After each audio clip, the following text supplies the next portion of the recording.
Pemirsa, jumpa lagi dengan saya Titus Triwibowo dalam acara Jala Budaya di Garda TV. Dua orang tamu kita sudah hadir kali ini akan berbincang-bincang tentang ketulusan Sang Dewa Brata. Seperti apa sih ketulusan Sang Dewa Brata itu? Baik, saya perkenalkan tamu kita. Yang pertama adalah Bapak Dr. Andes Apung Purwanto. Selamat datang Pak Apung. Beliau adalah seorang sejarawan dan juga budayawan di Kota Madiun. Dan juga Bapak Dr. Aris Wuryantoro. Selamat datang Pak Aris. Beliau juga budayawan sekaligus dosen di Unipma. Baik, saya ke Pak Apung Purwanto dulu. Pak Apung mungkin bisa menjelaskan kepada pemirsa siapa sih sebetulnya Dewa Brata. Selamat jumpa lagi para pemirsa. Kali ini saya ditodong terus tentang Dewa Brata. Kalau di dalam bahasa Jawa, Dewa Brata itu kurang populer. Kalau di Jawa ya di Dewa Broto, Bismo ya nama tuanya ya. Kelanjutannya itu yang terkenal Bisma atau dalam bahasa Jawa Bismo, putra dari Prabu Sentanu dari Hastinapura. Jadi Hastinapura itu merupakan kerajaan yang besar, sehingga dapat dikatakan tidak tertandingi oleh negara-negara lain di sekitarnya terutama. Sehingga seringkali pula dari Hastina itu melakukan usaha-usaha untuk bisa menganeksi dari kerajaan-kerajaan yang lainnya.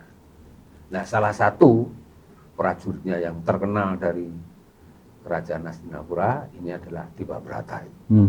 Yang nanti kemudian hari menjadi Bisma.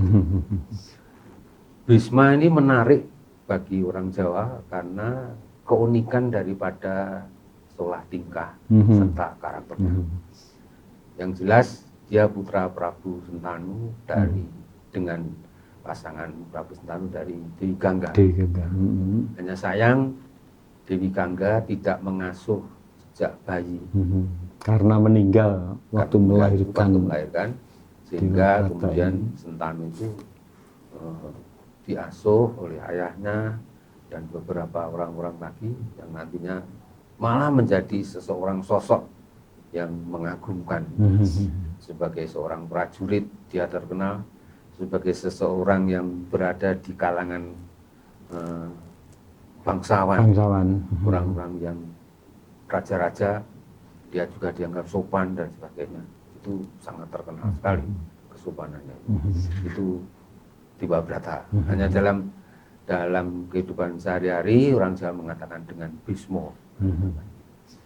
Sebetulnya perubahan nama dari Dewa Brata ke Bismo itu ada prosesnya sebetulnya. Tapi yang terkenal orang Jawa mengatakan Bismo juga ya. Nah, Dewa Brata ini dalam perkembangannya bertemu dengan orang-orang yang menurut dia kalau bisa diminta untuk mengajari dia selalu minta diajari.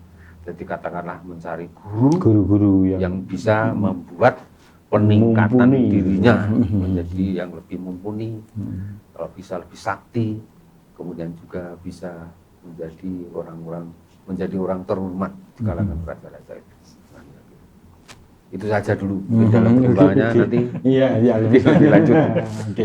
Terus tentang ketulusan Sang Dewa Brata ini sendiri di mana sih Pak Aris melihatnya itu ketulusan Dewa Brata ya. Terima kasih Pak Titus. Konon ceritanya Dewa Brata atau Bisma itu sebenarnya beliau itu putra mahkota dari Prabu Sentanu Hastinapura itu. Namun demi keutuhan bangsanya, negaranya Hastinapura, Dewa Brata ini sumpah untuk tidak menikah. Wadat Wadat itu untuk tidak menikah atas permintaan dari ibu tirinya, Ibu Dewi Setiawati ketika Prabu Sentanu mau menikah mau lagi menikah itu ya. Jadi istilahnya kalau zaman sekarang ditanting lah ya, istilahnya kan, ditareni ya,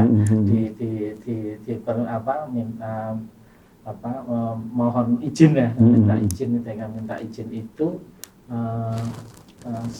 sebenarnya Dewa Brata sudah mengatakan bahwasanya saya tidak mau ini, tapi Dewi Setiawatinya itu tetap kekeh untuk mengetahui seberapa sih sebenarnya kesetiaan daripada. Jadi ketika itu Dewi Setiawati mau dinikahi Prabu Sentanu dengan catatan, kelak anak-anaknya yang akan menggantikan raja. Dan itu dengan tulus si Dewa Brata bersedia menyerahkan tahta untuk adik-adik tirinya itu. Itu kan berarti kan itu tidak semua orang bisa melakukannya. Semua orang tidak bisa melakukan. Hanya ada dalam cerita itu. Hanya dalam cerita, dalam artian di sini suatu kelapangan hati ya, tulus hati, tadi. Ketulusan hati bahwasanya dia itu ikhlas, dia tidak egois. Tidak egosentris dalam artian di sini, padahal putra mahkota adalah suatu jabatan yang sangat cemerlang sebenarnya kan, sangat cemerlang yang menggantikan apabila Prabu Sentanu lengser, dia akan menjadi raja Hastinapura yang tadi diutarakan oleh Pak Apung bahwasanya Hastinapura adalah kerajaan yang besar, kerajaan yang disegani. Siapa sih yang tidak mau untuk memimpin atau menjadi raja dari kerajaan Hastinapura ini? Tapi dengan ketulusannya si Dewa Brata ini menyerahkan tahta itu untuk adik-adik tirinya itu. Terus sebenarnya ya itu tadi hanya orang pilihan, karena mungkin hasil daripada si Dewa Brata untuk berguru berbagai macam orang-orang hebat. Karena dari orang hebat ini menjadi orang yang lebih hebat. Tidak mungkin Dewa Brata menjadi orang hebat tanpa adanya orang-orang yang guru yang hebat itu tadi. Guru yang hebat ini kata kuncinya ini Pak. ini gimana Pak Apung? Memang ya Dewa Brata itu kan sebetulnya ibunya kan tidak minta, Pak. Iya. Hanya pada ayahnya dia mengatakan, kalau memang dengan saya minta anak-anaknya besok menjadi yang menggantikan Prabu Sentanu itu. Nah, tentu saja bapaknya kan bimbang. Wah ini yang terus Kalau diwotoin ya. Tapi Dewa Brata mengatakan, tidak usah khawatir, Bapak. Saya sepenuhnya saya berikan kepada Bapak. Keputusan itu kepada Bapak. Nah, karena Setiawati gitu, yang besoknya anak ini. Nah, ini baru kemudian timbul ini. Baru kemudian itu dia bersumpah dia tidak akan menikah sehingga menjadi wadat. Nah, dengan kewadatannya inilah yang nantinya membuat Dewa Brata itu menjadi Bismo itu menjadi orang yang sebagai pendeta. Resi ya. Ya resi, seorang resi Dewa Brata. Tapi memang karena saya pikir benar Mas Aris bahwa karena guru-gurunya itu memberikan pelajaran, memberikan bimbingan, memberikan pendidikan yang mengakibatkan keputusan dari Dewa Brata itu sedemikian tinggi. Tidak mudah mengambil keputusan yang demikian, yang menyangkut diri sendiri. Kalau saya misalnya jadi Dewa Brata ya mungkin pikir-pikir berulang kali loh Pak. Lah wong Astina itu kerajaan sudah di tangannya. Hastinapura itu bisa menundukkan Mandraka, bisa menundukkan Wirata dan sebagainya loh. Lah kok cuma gitu loh. pas. Tapi sesuatu hal yang bagi orang Jawa itu adalah Karto Benggolonya dari Hastina itu. Saya pernah membaca artikel yang tentang mengupas tentang Bisma. Jadi ada yang menyalahkan, tapi ada juga yang membenarkan. Yang menyalahkan itu kok bodoh timen gitu. Bodoh timen. Tapi ya tidak, tapi yang membela ya banyak. Banyak ya. Itu adalah tanda bakti Bhisma Dewa Brata pada orang tua.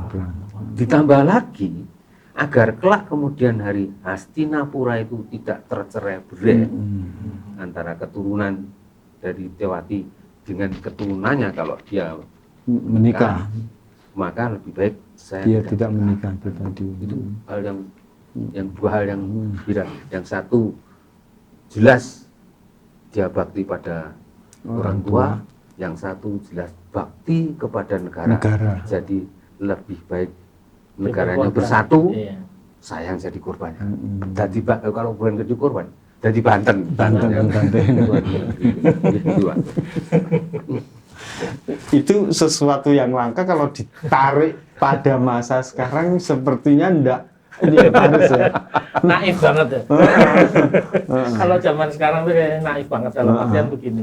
Ini kan posisi puncak ya. Iya. Iya, kan dalam artian Raja Hastina itu kan posisi puncak yang mana yang raja berikutnya dalam artian di sini si Duryodhana kan dia yang notabene hanya dipinjami saja mempertahankan bagaimana caranya untuk mati-matian hingga dari Pandawa itu kan.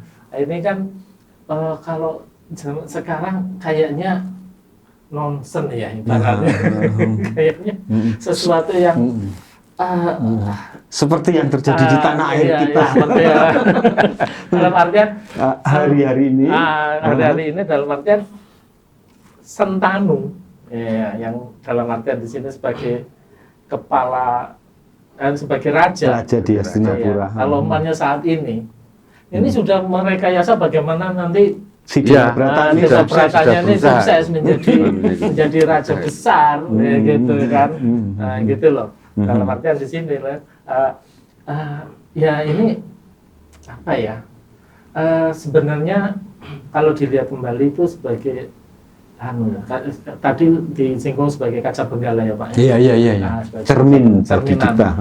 Sekarang dalam artian kembali ke apa maksudnya ke yang apa untuk ke pendidikan ya terutama ya Pak. Ada dulu ada motonya Ki Hajar Dewantara, ing ngarsa Suntulodo ing madya mangarsa tuturi handayani. Sekarang kita itu krisis ing ngarsa Suntulodo Pak. Krisis keteladanan ini jarang sekali ya, maksudnya satu sebenarnya kan yang seharusnya triloka ini kan Ingat Suntulodo itu ya seharusnya berjalan bersamaan, tapi kita kan yang digaung-gaungkan hanya Tuturi Handayaninya itu. Nah, ya. Sekarang maaf umpamanya jadi nggak usah jauh-jauh lah, jadi umpamanya rapat RT atau RW ini kok belum dimulai-mulai, iya nunggu Pak RT Pak RW-nya terlambat. Ini tidak memberi contoh yang teladan. Teladan itu contoh yang baik ya. Contoh itu ya bisa yang baik, bisa yang tidak baik itu. Kalau bagi saya sih untuk Bhisma itu mungkin ada seorang yang benar-benar mengabdi tadi ya Pak ya, sebagai Banten ya Pak ya.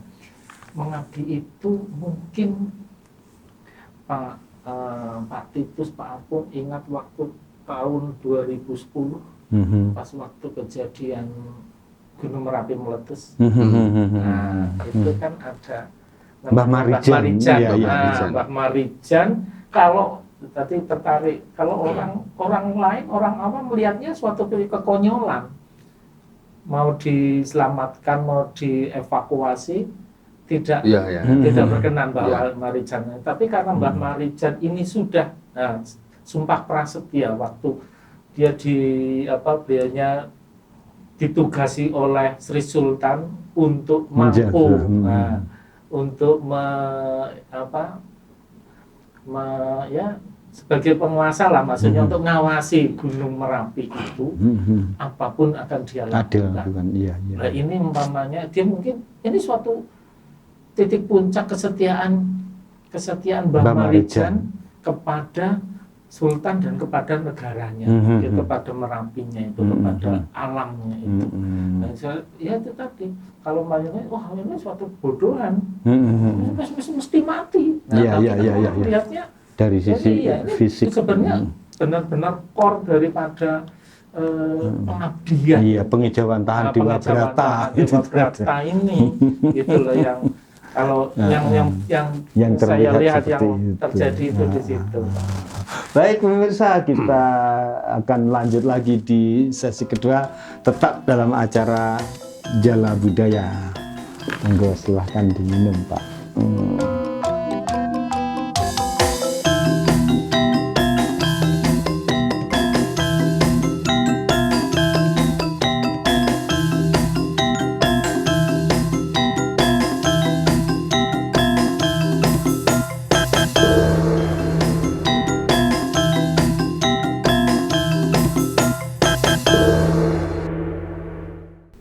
Oke, pemirsa, kita lanjut Jala Budaya dengan episode ketulusan Sang Dewa Brata pada sesi kedua kali ini.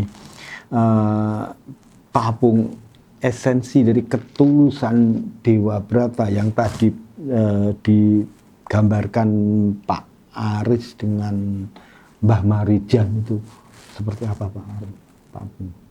Itu ketulusannya betul-betul total, Mas. Jadi kalau kita melihat Mbah Marijan seperti itu, Bisma itu juga gitu, Bisma itu juga gitu. Sekarang bayangkan pada waktu Pandawa melawan Kurawa. Bisma tahu janjane Kurawa salah. Tapi sebagai seorang loyalis terhadap negara, maka dia mengikuti meskipun itu salah dan meskipun yang memerintahkan itu raja, tapi tiba putu. Itu saya melihat, ini betul-betul loyalis, betul, ini nasionalis tunggal. Jadi tidak pandang nanti juga berhadapan dengan cucu-cucu yang yang sangat disayangi, tapi satu hal yaitu begitu loyalnya terhadap negara. Jadi benar kalau dikatakan Dewa Brata itu, Bisma itu merupakan seorang loyalis dan seorang yang tidak mau mengingkari janji atau sumpahnya. Bahkan tidak hanya itu, dia tahu kalau Pandawa itu masih hidup, tapi tidak pernah mengatakan sama sekali, tidak pernah bocorkan dan sebagainya, saking sayangnya. Tapi ya itu sudah berkali-kali, katakanlah kalau orang Jawa ngileki terhadap raja, terhadap pergolakan itu, dia masih tetap seperti itu. Kalau mengenai tadi adalah Lingarso Sumplodo, Madya Mangunkarso, kemudian Tutpuri Handayani, memang sekarang ini terjadi gradasi, Pak. Nah, memang secara bahasa yang lugas atau biasa saja itu beda. Yang Ngarso Sungtulodo itu betul-betul memberi teladan. Nah, jadi anak cucu itu bisanya seperti kita, dia meniru. Nah, siapa yang memberi tiruan itu, siapa yang ditiru itu adalah kita ini. Nah, sekarang ini yang ditiru itu sopo. Yang kedua, Ing Madya Mangunkarso, sekarang ini kita sebetulnya butuh sosok yang membuat supaya kalau keadaan ini mau piring, itu mau untuk meluruskan. Contoh yang jelas seperti misalnya dalam bahasa Indonesia itu Yusbadudu.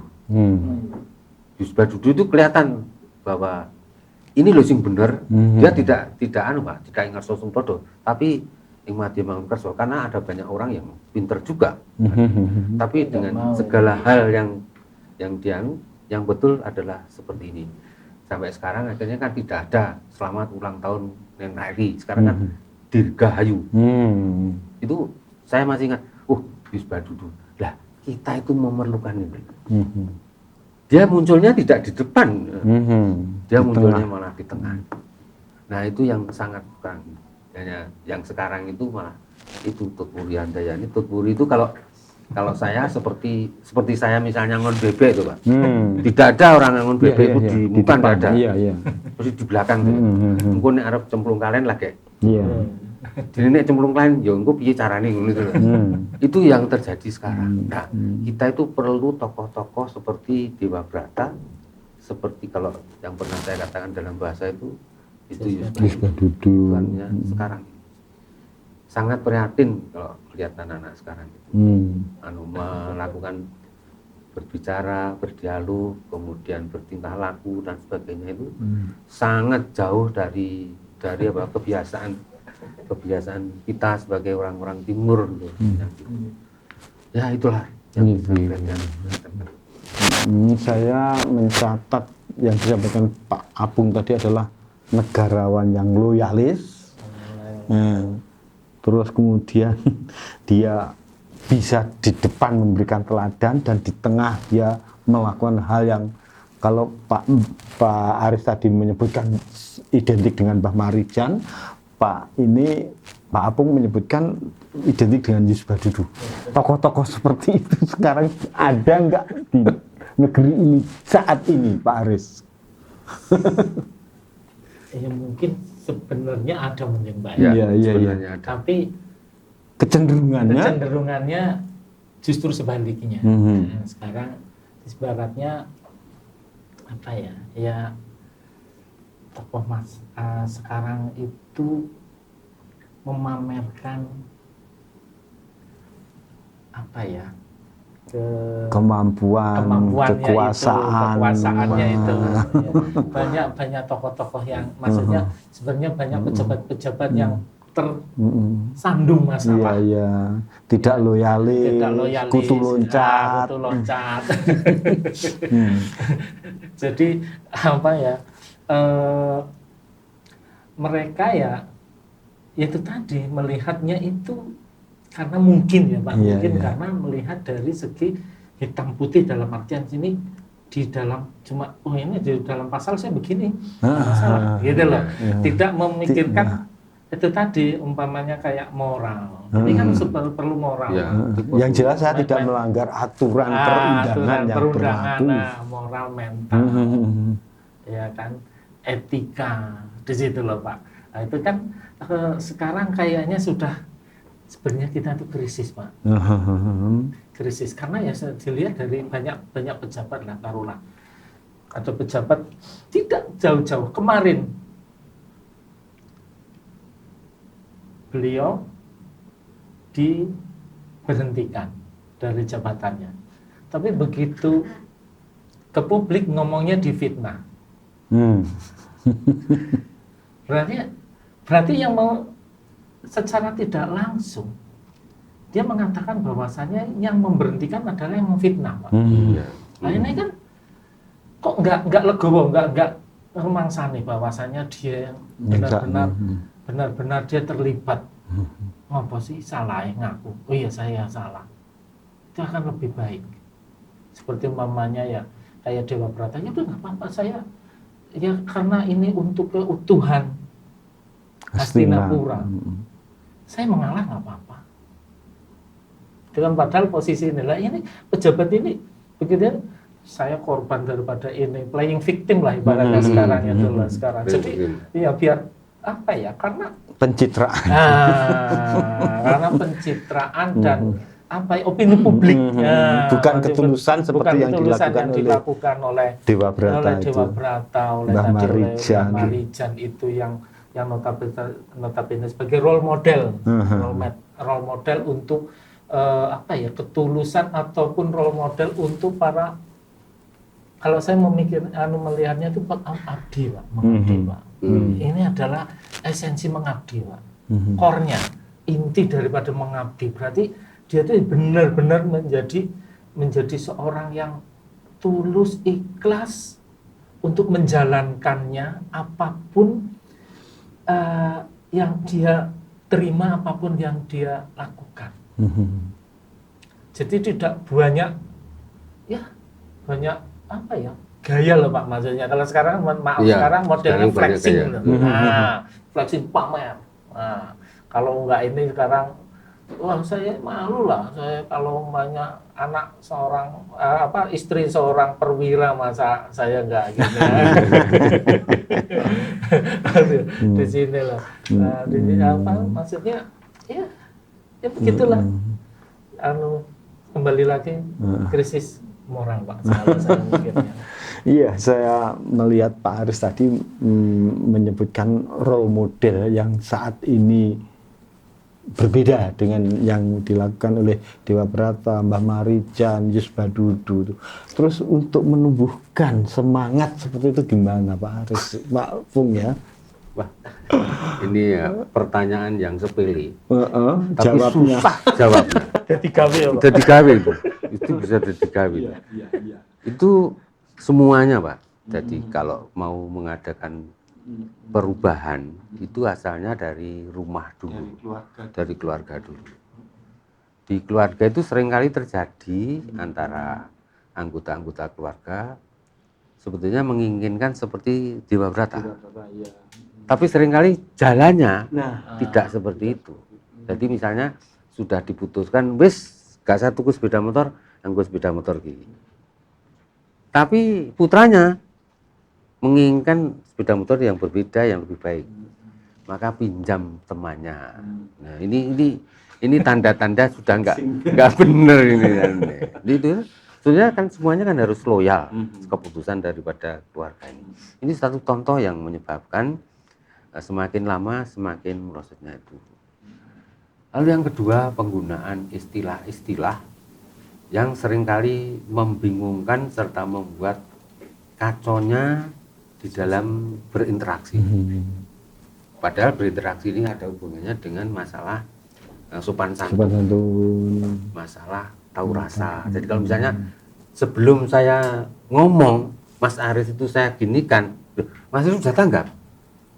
Itu yang sekarang ini itu asalnya diantaranya sudah banyak yang. Jadi hal yang oleh orang Jawa dulu diterapkan untuk kehidupan bersama, terutama di dalam interaksi ini, interaksi sosial terutama, itu sudah sangat merosot. Nah, kenapa bisa demikian? Karena lembaga-lembaga yang formal, sosok-sosok yang berada di lembaga formal itu tidak memberikan contoh. Hanya gitu. Jadi misalnya kalau saya sebagai seorang kepala kantor keluar, saya panggil, supirnya nih Diki. Sebagai orang Jawa itu tentu menggunakan istilah semacam itu, menggunakan kata-kata semacam itu kurang pas. Tanya, Mas, ngerti supirnya nanti mau? Nah itu secara halus dan sebagainya. Ini lembaga formal. Nah yang dilihat oleh publik, formality ini adalah hal yang pantas untuk dilakukan. Boleh, Pak. Halal itu. Lah ya makanya. Jani tapi karena halal boleh, tidak melanggar hukum. Lah ini makin lama makin parah semacam itu. Hitam putih terhadap pasal itu.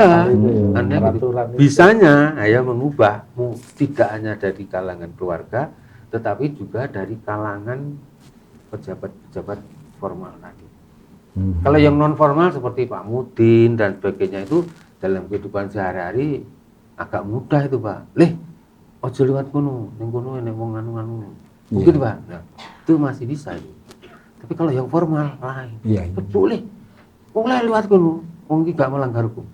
Ning kono gak enek rambu-rambu. Ning kono apa enek rambu-rambu gak enek. Ya berarti oleh lah. Ini yang menyebabkan jadinya kacau balonnya kan di situ. Ini yang jadi kalau kita mau memperbaiki yang bukan hanya keluarga, tetapi juga lembaga-lembaga formal, tentang lingkungan itu yang harus betul itu Pak. Sayangnya sekarang gerakan pramuka tidak segencar seperti kita dulu. Waktu saya masih muda jadi anggota pramuka, kadang-kadang ditugasi sebagai orang yang menjaga lalu lintas, bahkan untuk stop dan sebagainya. Itu beda loh Pak. Itu penanaman karakter itu penanaman karakter pada anak-anak. Nah sekarang tidak ada kesempatan seperti itu.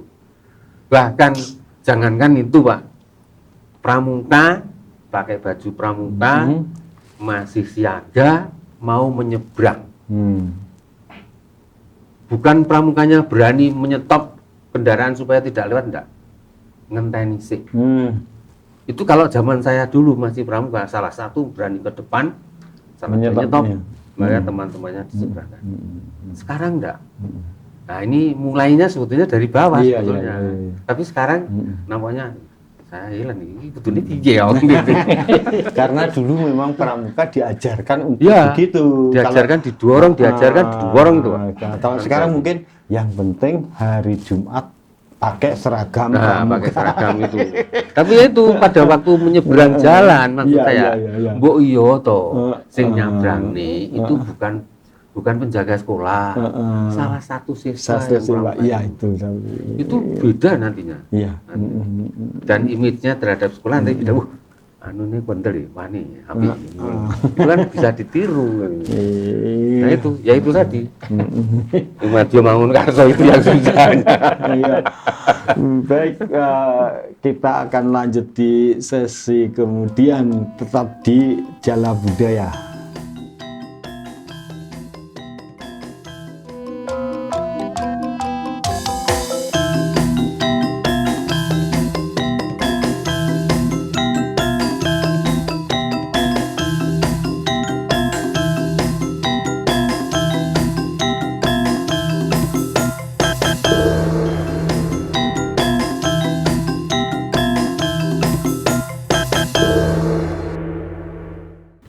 Baik pemirsa, kita sampai pada sesi ketiga acara Jala Budaya kita dengan topik ketulusan Sang Dewa Brata. Nah, tadi Pak Apung sudah menyinggung tentang kehalusan rasa dan kekuasaan ternyata yang menjadi biang kerok kehalusan rasa yang harus ditampilkan. Ini komentar Pak Aris, gimana Pak Aris?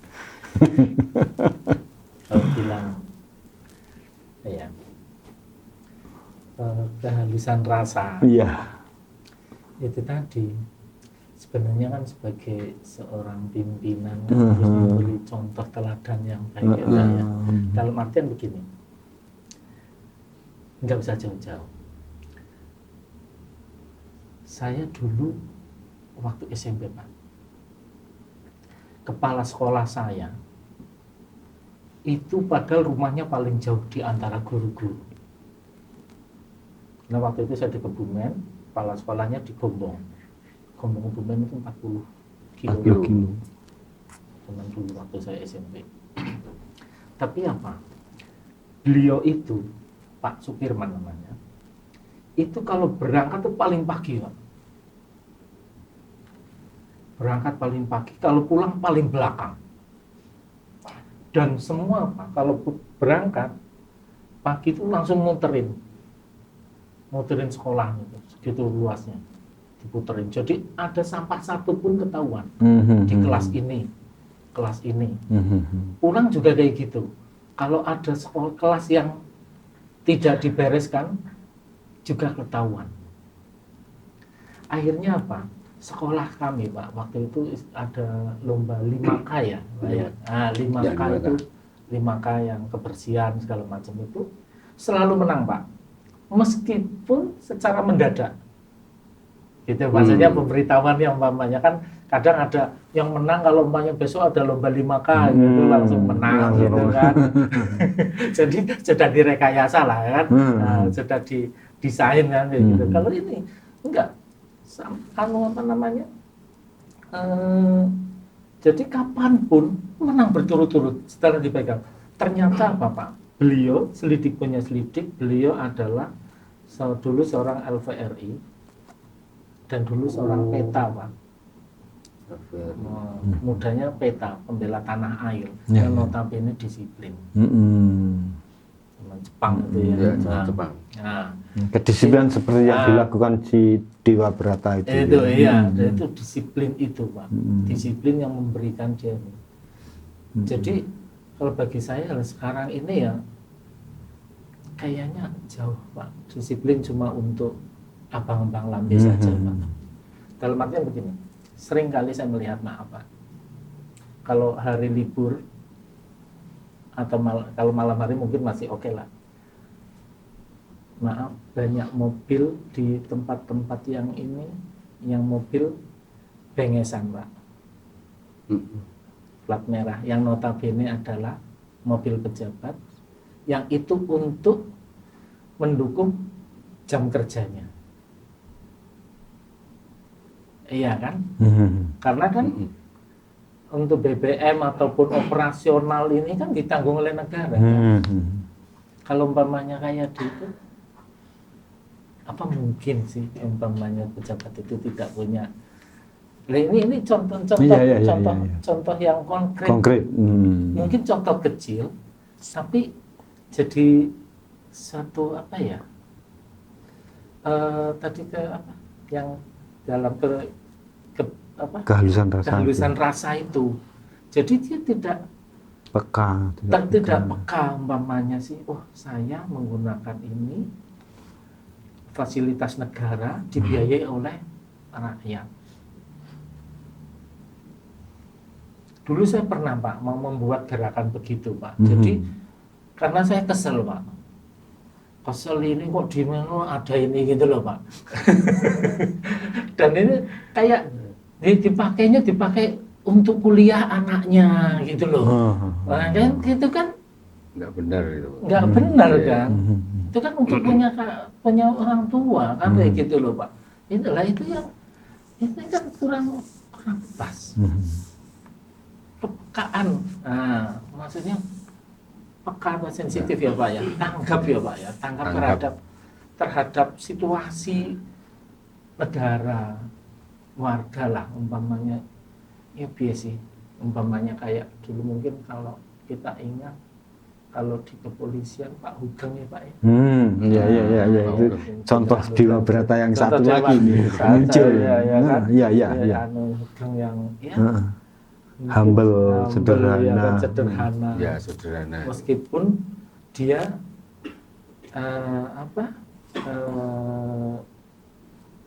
pernah yang waktu yang kena tilang Pak Hugeng atau siapa? Iya. Pak Hugeng. Ya kan kena tilang pas di Jogja apa gitu kan. Tilang itu. Ya kena tilang ya dia mau aja gitu kan. Iya. Dia tidak aku ini pimpinanmu gitu loh. Nggak kayak sekarang. Sekarang umpamanya pimpinan datang aja, siapkan ya. Untuk menyambut kehadiran saya gitu. Itu di situ itu yang mungkin kalau sekarang naif, Pak. Suatu yang aneh sekarang kalau umpamanya orang yang gitu. Secara umum lah. Mungkin kondisi perubahan sosial ya, Pak. Perubahan sosial masyarakat. Iya, perubahan sosial masyarakat itu. Dan sebetulnya ternyata dari cerita ini tadi Dewa Brata itu bukan hanya sebuah cerita. Muncul dalam sosok Mbah Marijan, Pak Yus Badudu, Pak Hugeng. Kalau kita coba kita pilah-pilah lagi gitu, mungkin Pak Apung bisa. Oh, tokoh-tokoh yang begitu ya? Iya. Saya kira tidak jauh ya, tetangga. Saya kira banyak sebetulnya, Pak. Iya. Hanya begini, orang Jawa itu kan punya pepatah. Ngunu ya ngunu ning aja ngunu. Itu yang seringkali seperti bumerang gitu. Saya sebagai seseorang yang di sini dituakan itu ngeleke. Mas, nek parkir aja ning kono to. Tapi penerimaannya beda. Gitu. Nah, itu yang ini. Itu akhirnya orang lain diberitahu terus ngelek nih yang ketua RT-nya. Ngono ya ngono ning aja ngono. Soalnya sing mbok kono niku kuwi anake komandan Kodim. Yang susah. Iya. Terus yang kedua, yang sekarang itu menjadi ngetren ya. Itu tingkah laku membuli orang, membuli teman sendiri. Yang menegur, yang seperti tadi Pak Faris, itu yang menegur, malah itu yang kena. Iya. Dan ini tidak ditegur di temannya sendiri, tapi banyak orang yang gitu. Sekarang kebiasaan itu saya tidak tahu ini kebiasaan yang dari mana sampai ada bully semacam. Bahkan akhirnya kan diviralkan sampai ada yang dijuotosi dan sebagainya. Ini sesuatu hal yang kalau saya mengatakan masyarakat yang sudah tidak sehat. Satu hal yang tidak pernah disinggung adalah penegakan disiplin. Itu yang saya lihat penegakan disiplin ini sangat kurang, baik di dalam keluarga, di sekolah maupun di pertemuan-pertemuan umum, di pergaulan itu. Lah yang sekarang yang bahaya yang di pergaulan ini. Kebanyakan pergaulan itu kan berbagai macam ya. Heterogen itu pengaruhnya sangat besar sekali. Ditambah dengan mass media kita yang sekarang ini kalau saya mengatakan dalam tanda petik itu seolah-olah malah ngerojongi hal-hal yang kurang benar. Seperti videonya, loh kok video ini kok yang ngono toh. Akhirnya orang-orang yang tingkat kecerdasannya tidak begitu utuh, sedang-sedang saja, itu berpendapat, loh begitu saja boleh kok. Boleh, ya. Itu halal kok, tidak melanggar hukum kan, boleh itu. Berarti saya boleh melakukan hal semacam itu di tempat saya tinggal. Itu tidak bisa tidak. Harus ada usaha untuk peningkatan pembenahan itu dari bawah sampai ke atas, Pak. Tapi saya tetap bertahan sebagai orang Jawa. Sebetulnya pertama kali yang digunakan harusnya bahasa Jawa supaya dibenahi untuk para pejabat. Karena bahasa Jawa itu mengandung hal-hal yang pertama ada sopan santunnya, filosofinya tinggi. ada filosofinya tinggi itu. Yang kedua ada rasa pangroso itu dilokke Pak Aris, lu sana sudah terasa lu. Aku nyapa aku tiga ini. Itu hanya intonasi loh. Belum yang lainnya. Pokoknya kalau di Pak Aries loh, kita rame enak gitu. Itu kan di luar kewajaran. Iya, di luar kewajaran itu. Itu saya sangat prihatin pembelajaran mengenai bahasa ini. Ya, nggak bisa tidak ada bahasa Jawa, tapi bahasa Indonesia juga gitu. Ada rasa bahasa, misalnya pemilihan istilah yang benar. Diksinya ya. Misalnya ini, saya mau ngomongan dengan Pak Titus dengan Manu sambil ini saya letakkan. Lalu yang kedua saya ngomong, aku pas karo Pak Titus karo Manu tidak sambil Pak, sembari saya gusur. Ada satu kata sambil dan sembari. Mana yang benar? Lah kemudian ada yang ketiga kata seraya. Aku pas ngene itu seraya saya geser ke sini. Nah, pemilihan sambil sembari seraya ini rasa bahasa yang tidak mudah. Ini bisanya dilatih mulai dari anak kecil. Jadi bukan karena ini ya, bukan karena nguku kemudian bukan. Ini pemilihan istilah yang sebetulnya sederajat, tapi istilah ini bisa mengandung beberapa rasa yang berbeda. Rasa. Kalau saya mengatakan pembelajaran bahasa itu kurang memberikan rasa bahasa. Ya, yang contohnya yang paling mudah itu sembari, kemudian sambil, kemudian seraya. Seraya saya serahkan gini, kemudian sambil. Dan ini pasti, Pak Aris seraya saya berikan Pak Aris, sambil saya berikan, kemudian sembari saya minum. Itu berbeda rasa. Ya, itu yang saya melihat pembelajaran bahasa kita sangat kurang. Jadi pemilihan kata-kata yang tepat sehingga itu kalau di dalam bahasa Jawa akhirnya pendekatannya dengan rasa pangroso juga. Kemudian dengan kromo dan sebagainya itu kan dari situ sebenarnya. Ngemuroso ya. Ya, ngemuroso. Jadi jangan menggunakan kromo dulu, tapi menggunakan istilah yang sebetulnya bagi orang sederajat iki sing bener piye. Itu seringkali saya kemukakan pada anak-anak, tapi seringkali mereka ya kalau diajar memang ya, tapi sudah saya selesai prakteknya ya susah. Iya. Guru-guru juga saya anjurkan begitu, tapi ya mereka mengalami kesusahan karena mereka sendiri juga tidak mendapatkan atau tidak berusaha mencari istilah-istilah yang semacam itu. Ya. Itu susahnya, Pak. Jadi andai kata orang membuat novel cerita pendek, nah istilah lagi sing cocok apa gitu. Anunya gitu. Ya itu saja, Pak. Tapi yang saya harapkan ada perubahan pembelajaran bahasa supaya rasa ini bukan ini, tapi rasa ini ada. Feel-nya ya dapat. Ya, itu feel-nya yang tidak dapat itu. Wong saya dapat ke tempatnya Pak Titus, saya mampu ke tempatnya Pak Haris, tapi saya juga bisa. Jadi sing bener sing ndi lah. Itu yang tidak pernah diajarkan oleh guru itu.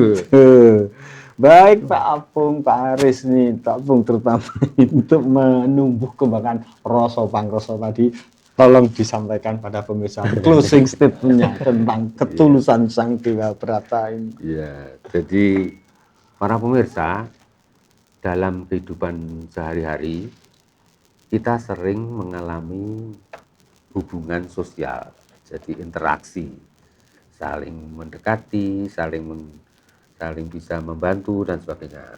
Tapi ada istilah-istilah yang sebenarnya itu yang seharusnya dipilih. Mana yang lebih mengena? Saya bisa mengatakan pendapatan saya, Pak, itu 50.000. Dapat itu sama dengan bisa loh. Tapi tidak boleh saya mengatakan pembisaan saya 50 salah.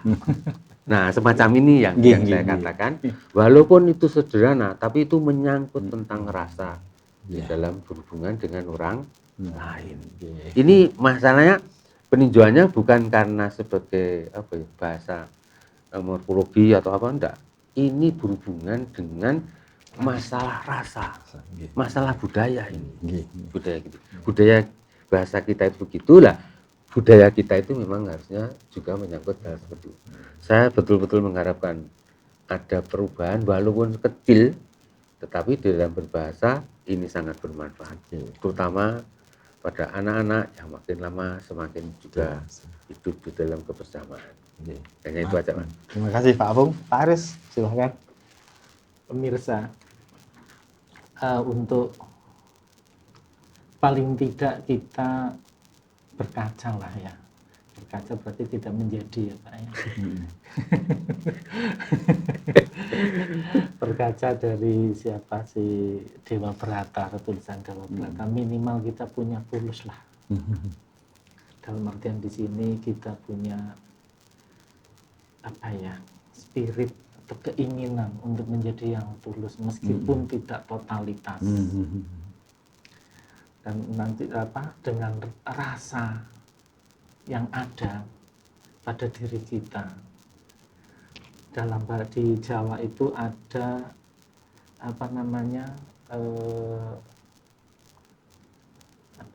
yang ini loh Pak, bisa merasa rumongso bisa, ojo rumongso bisa, tapi bisa rumongso. Ya, dalam artian di sini kita harus menghormati siapa yang perlu kita hormati. Tidak dalam artian di sini kita tidak pandang bulu untuk menghormati seorang, karena kita sama-sama umat dari Tuhan, dan kita harus mengasah kepekaan kita. Peka ya Pak ya, peka. Dalam artian di sini tanggap yang sasmito amrih lantip. Di situ. Terima kasih Pak Haris. Pemirsa, demikian tadi bincang-bincang kita tentang ketulusan Sang Dewa Brata. Anda bisa berlaku tulus. Salah 3 contoh yang sudah diberikan oleh para tamu kita tadi adalah Mbah Marijan, Pak Yusbadudu, Pak Ugeng, dan masih banyak orang-orang yang tulus seperti Dewa Brata di sekitar Anda. Terima kasih, sampai jumpa pada episode Jalan Budaya berikutnya. Salam.